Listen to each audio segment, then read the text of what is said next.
Бәріне сәлем, мен Мажитова Айгерім, 7 жылдық тәжірибесі бар математика пәнінің мұғалімімін. Қазіргі таңда 11-ші сынып оқушыларын математикалық сауаттылықтан ұбт-ға дайындаймын. Нұсқа талдау сабағыма қош келдіңдер, кеттік, бастайық. Так, бірінші есептен бастайық. Орманшы 850 гектар жерге ағаш отырғызды. Оның 60%-на қайың, қалған жердің 70%-на терек, одан қалған жердің, бұл жерде негізі 3-тен 2-сіне деген болу керек, жазылмай қапты, қарағай отырғызды. Соңында қалған жерге жеміс ағаштарын отырғызды. Жеміс ағаштары қанша ауданға отырғызылды дейді. Енді біз 850-дің 60%-на қайың отырғызылды дейді, яғни 60%-ын табуымыз керек. Көбейтеміз 100-ден 60-қа, дұрыс па? Яғни 850-ді көбейтеміз 0,6-ға ғой, ол бізде 510 болады. 510 гектар. Енді қалған жердің дейді. Значит, біз 850-ден 510-ды азайтамыз, ол бізде 240 гектар. Осы қалған жердің 70%-на терек отырғызылды дейді. Яғни 340-ды көбейтеміз 100-ден 70-ке. Яғни 70-ті 100-ге бөлсек 0,7 ғой.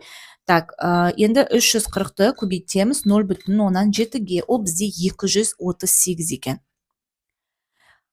Одан қалған жердің дейді 3-тен 2-сіне қарағай отырғызды. Яғни біз 340-тан азайтамыз 238-ді, ол бізде 102 болады, дұрыс па? 102 гектар. Осы 102 гектардың 3-тен 2-сіне қарағай отырғызды дейді.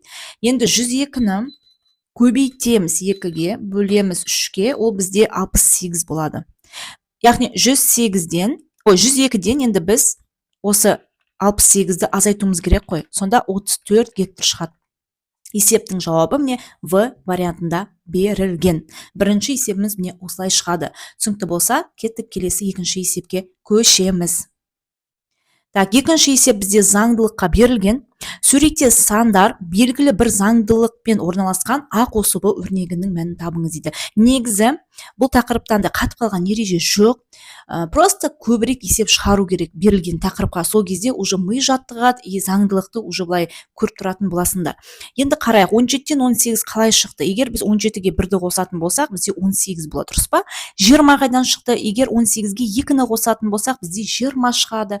23 қайдан шықты? Егер 20-ға 3-ті қосатын болсақ, 23 шығады деген сияқты. Яғни заңдылықты байқап тұрсыңдар, иә?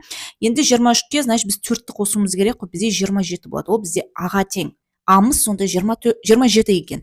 Келесі 27-ге 5-ті қосамыз, ол бізде 32. Ол бізде Б-ға тең. Болды, енді ары қарай тексере салайық. 32-ге как раз 6-ны қоссақ, бізде 38 болады. Все, значит, дұрыс таптық. А мен Б-ны таптық, енді А қосу Б-ны тапсын дейді міндетті түрде.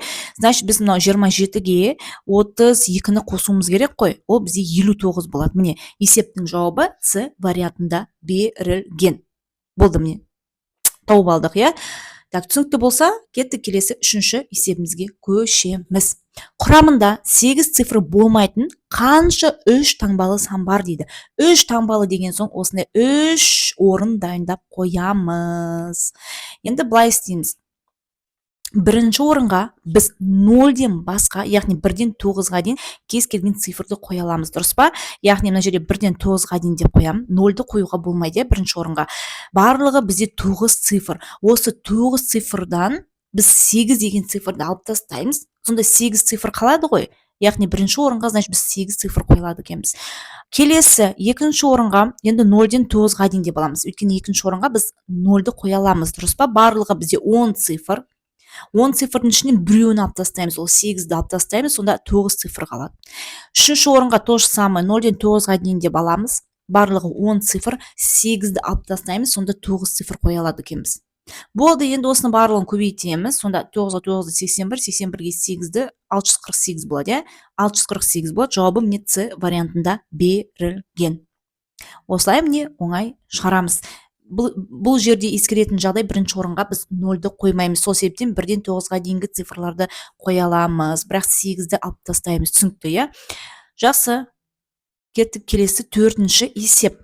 Метрода жылжымалы эскалатормен жүргенде 20 секундта түседі. Егер кісі осы жылдамдықпен жылжымайтын эскалатормен жүрсе, онда 42 секундта төмен түседі.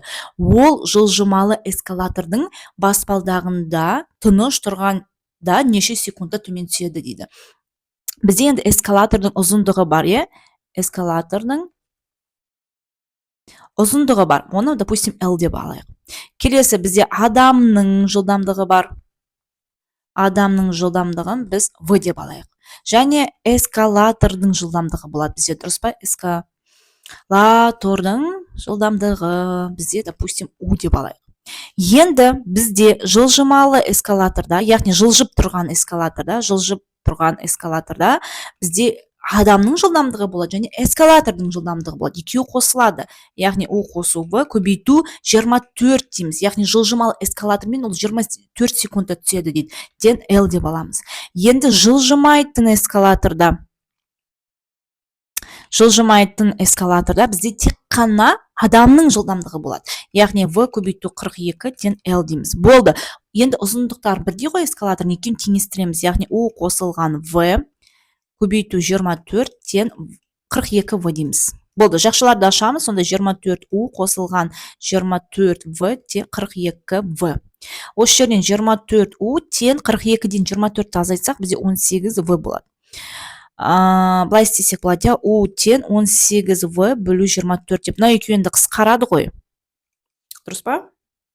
6-ға қысқартамыз, сонда 3V бөлу 4 болады. Все. Енді бізде эскалатор тыныш тұрған кезде бұл жерде тек қана яғни эскалатор ғана қозғалады, иә? Ондай кезде оны уақытын табу бізде T тең L бөлінген бізде U болады. Дұрыс па? Так, енді осы жерден L деп отқанымыз бізде міне 42 V-ға тең. Ал U деп отқанымыз біз жаңа таптық қой, 4-тен 3 V болады. Все, мынаны есептейміз. V мен V қысқарады. Так, енді 4 мына жаққа көбейту болып барады ғой. Яғни 4 көбейту 42 бөлінген 3 болады. Мына екеуін қысқартсақ болады. 1 мында 14, 14-ке 4-ті көбейтсек 56, 1-ге бөлсек 56 болады. Яғни есептің жауабы міне 56 секунд болады екен. Жауабы С вариантында берілген. Міне бізде осындай есеп. Түсініксіз болса, тағы да жаңағы артқа жылжытып қарап көрсеңдер болады. Кеттік. Келесі 6-шы есеп. Бұл жерде не дейді? Берілген жаңағы өрнек қанша таңбалы сан екенін анықтаңыз дейді. Яғни берілген сан қанша таңбалы сан екенін анықтаңыз дейді. Енді 125-ті ол бізде 5-тің 3 дәрежесі, дұрыс па? Сөйтіп аламыз да 5-тің 3 дәрежесін 6 дәрежесі дейміз. Көбейтілген 64 деп отқанымыз ол 2-нің 6 дәрежесі ғой. 2-нің 6 дәрежесін 3 дәрежесі көбейту 11 дейміз. Так, енді мына жерде 5-тің 2 дәреже көбейтіледі, 18 дәрежесі көбейтілген 2-нің 18 дәрежесі болады. Көбейту 11. Енді дәреженің қандай қасиеті бар еді? Бізде дәрежелер бірдей болса, негіздерін көбейтеміз, сонда 10-ның 18 дәрежесі көбейту 11. Яғни оны былай жазамыз, 11 көбейту 10-ның 8 дәрежесі. Яғни бұл жерде 11-ден кейін 18, 18 0 бар деген сөз ғой. 11-ден кейін 18 0 бар. Плюс 11 дегенде 2 цифр. Сонда жалпы бізде 20 болады ғой. 20 таңбалы сан шығып тұр. Сонда жауабы А вариантында берілген. Бұл жерде енді дәреженің қасиеттерін білу керек, бұл есепті шығару үшін. Так, жақсы, кеттік. Келесі 7-ші есеп. Оқушылардың 3 пәнді ұнату көрсеткіші дөңгелек диаграммада көрсетілген. Математиканы ұнататын 84 оқушы бар, ал биология пәнін ұнататын оқушылар тарих пәнін ұнататын оқушылардан 14 оқушыға артық. Тарих пәнін ұнататын оқушылардың проценттік үлесі дейді. Яғни 84 деп отқанымыз 60% ғой, дұрыс па? 84 деп отқанымыз ол 60%. Сонда біз барлық оқушыны тауып алайықшы. Барлық оқушы бізде X, ол 100%, Сонда X-тен 84-ті көбейтеміз 100-ге, бөлеміз 60-қа. Так, 84-ті көбейтеміз 100-ге, бөлеміз 60-қа. Так, сонда бізде 140 болады. Барлығы 140 оқушы бар екен. Енді бізде математика бар, сосын не бар? Или мына жаққа жазайық. Математика бар, бізде тарих бар, биология бар. Математикада 84 оқушы, ал бізде биология пән ұнататын оқушылар тарих пән ұнататын оқушылардан 14-ке артық дейді. Тарихты X деп алсақ, биология X плюс 14 болады. Болды. 84 қосылған X қосылған X қосу 14 тен 140 дейміз. Осы жерден 2X тен 84-ке 14-ті қосатын болсақ 96, 140-тан азайтамыз 96-ны ой 98-ді, 140-тан азайтамыз 98-ді, ол бізде 42, яғни x-тен 21. 21 оқушы, ол как раз бізге тарих керек қой, тарих пәнін ұнататын, ол бізде 21 оқушы екен. Енді оның пайыздық үлесін тап дейді, яғни 21-ді бөлеміз 140-қа барлық оқушыларға, сонда бізде 0,115 болады. Оны 100-ге көбейтетін болсақ, 100%-ға бізде 15% болады. Есептің жауабы Д вариантында берілген. Берілген есеп бізде осылай шығарылады. Басқа да әрине тәсілдері бар, қарап көрсеңдер болады. Бірақ осылай да шығаруға болады. Так, жақсы, келесі 8-ші есеп. С-ның қандай мәнінде берілген теңдеудің графигі координаталар басынан өтетін. Анықтаңыз дейді. Координаталар басынан деген ол 10 нүктесі, оның координатасы 0-ден 0. Мынау x, мынау y. Орнына қоямыз, 4 көбейту 0, азайту 3 көбейту 0, тен с минус 3 дейміз. Мына жақ енді полностью 0 болып кетеді, яғни с минус 3-тен 0, с тен 3 болады сонда. Міне есептің жауабы Д вариантында берілген. Координаталар басы деп отқанымыз міне осы 0-ден 0 нүктесі. Бірінші тұрған сан всегда x, екінші тұрған сан всегда y болады. Түсінікті, орнына апарып қоямыз, болды, с-ның мәнін табамыз. Так, жақсы, келесі 9-ші есеп. Бұл жерде қалай болады? Бұл жерде бірінші 2-ның 3 дәрежесін есептеп аламыз. 2-ның 3 дәрежесі деп отқан, ол бізде 2-ні өзіне 3 рет көбейтеміз. 2-ні 3-ке көбейтпейміз, 2-ні өзіне 3 рет көбейтеміз. 2 көбейту 2, 4, 4 көбейту 2 бізде 8, сонда 2-ның 8 дәрежесі. 2-ның 8 дәрежесі деп отқанымыз, ол 2-ні өзіне 8 рет көбейтеміз. Яғни 2 көбейту 2 көбейту 2 деп біз 8 рет көбейтеміз. 1, 2, 3, 4, 5, 6, 7, 8 рет көбейтеміз. Сонда 256 болады екен. Жауабы В вариантында берілген. Так, жақсы, түсінікті болса, кеттік соңғы 10-шы есеп. Бұл жерде де заңдылыққа қатысты беріліпті. Кестеде Г көлденең жолдарды зерттеп, сұрақ белгісінің орнындағы санды табыңыз дейді. Так, бұл жерде мысалы 5-ке 7-ні көбейтейік. 5-ке 7-ні көбейтсек, бізде 35. Енді 35, так, енді 35-тен бұл жерде 20-ны азайтсақ, как раз бізде 15 шығып тұр. Екіншісінде міндетті түрде тексереміз. 6-ға 7-ні көбейтеміз, 42. 42-ден 12-ні азайтсақ, бізде 30 келіп тұр, 16-ға 2-ні көбейтсек, 32, 32-ден 10-ды азайтсақ, 22. Все, знаешь, осы заңдылық бойынша 10-ды 5-ке көбейтеміз, 50. 50-ден біз 25-ті азайтатын болсақ, бізде 25 болады. Сонда есебіміздің жауабы С вариантында берілген.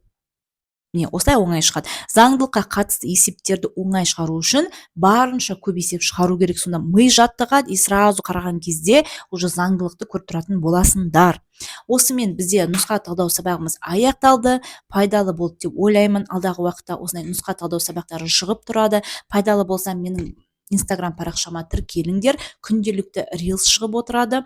Осы 2027 жылы ұбт тапсыратын оқушыларға қазірден бастап дайындалуға кеңес беремін, өйткені уақыт деген тез өтеді, тем более математикадан егерде база әлсіз болса, жаздағы уақытты жай кетірмей, база сабақтарын үйреніп, барынша дайындалуға кеңес беремін.